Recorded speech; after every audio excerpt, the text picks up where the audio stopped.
ફાજલપુર રણોલીવાળા બી ઊભા છે, ફાજલપુર વાળા બી ઊભા છે અને 4 દિવસથી લાઇટ નથી. અને વિદ્યુત બોર્ડમાં જ્યારે અમે અરજ કરવા આવ્યા ત્યારે કોઈ વિદ્યુત બોર્ડ વાળાનું કોઈનું ઠેકાણું નથી. તો આ રામ ભરોસે ચાલે છે તંત્ર, હે? કોઈનું એ જ નથી. આજે 4 દિવસથી ગામડોની અંદર લાઇટ નથી. આજે કોઈ અમે જ્યારે અરજ કરવા આવી છે તો કોઈ વિદ્યુત બોર્ડ વાળા નથી. તો કોઈ રામ ભરોસે ચાલે છે, અંધેર તંત્ર ચાલે છે બધું. બોલો તમે.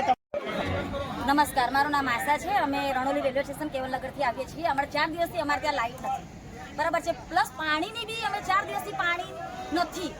1 થી 1.5 કિલોમીટર અમે પાણી ભરીને લાવીએ છીએ સર. મિનિમમ આજે 60 કલાક થશે અમારે લાઇટ જઈએ. બોલો, અમે એના માટે આજે રેલી કાઢીને આવ્યા છે, સ્પેશિયલ લાઇટ માટે. આ તમે ઓફિસમાં જો કોઈ સર હાજર નથી. અમારે અમારી રજૂઆત કરવી હોય તો અમે કોની પાસે કરીએ? કોની પાસે રજૂઆત કરતા? ટોટલી બધા પોતાની નોકરી પર રજા પાડી સ્પેશિયલ ગાડી કરીને અમે અહીંયા આવ્યા છીએ નંદેસરી જીઆઈડીસીમાં.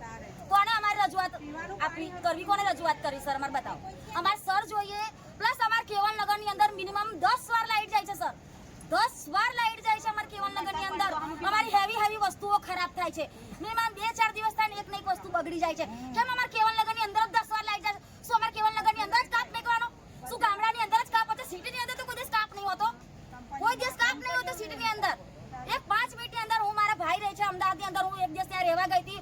મિનિમમ 5 મિનિટની અંદર અમે કોલ કર્યો. 5 મિનિટની અંદર એ માણસ જીબીમાંથી આવી ગયો રિપેર કરવા માટે. બોલો, 5 મિનિટની અંદર લાઇટ ચાલુ થઈ જાય અમારે કેવલનગરની અંદર. મિનિમમ અડધો કલાક મિનિમમ આખો દિવસ લાઇટ નથી હોતી સર. તો